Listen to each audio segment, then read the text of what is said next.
बोल रहा हूँ। मेरा सवाल कॉम्पनसेशन सेस को लेकर के ही है।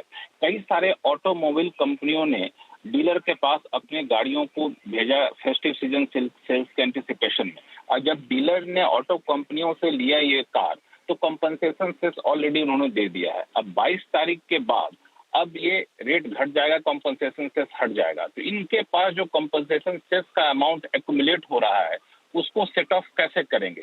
क्योंकि नियम ये कहता है कि कॉम्पनसेशन सेस को कॉम्पनसेशन सेस के अगेंस्ट ही आप सेट ऑफ कर सकते हैं। इसका क्या आपने कुछ रास्ता निकाला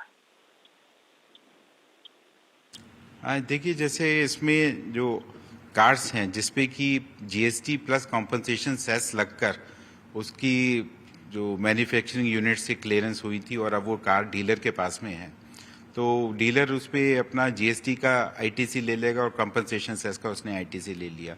लेकिन कार जब वो 22 सितंबर या उसके बाद में बेचेगा तो उस पर उसको सिर्फ उस पर जीएसटी या तो 18% पे या 40% पे पे करनी होगी।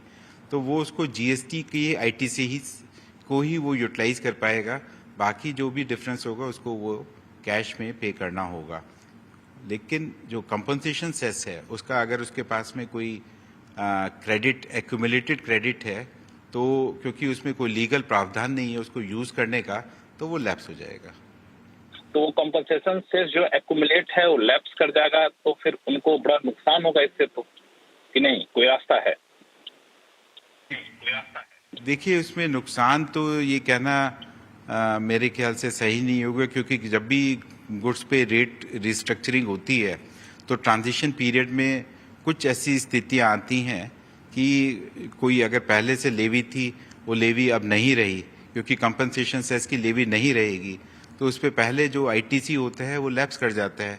तो ये स्थितियां तो पास में भी आई थी और इसी तरह से उनको हैंडल किया गया था।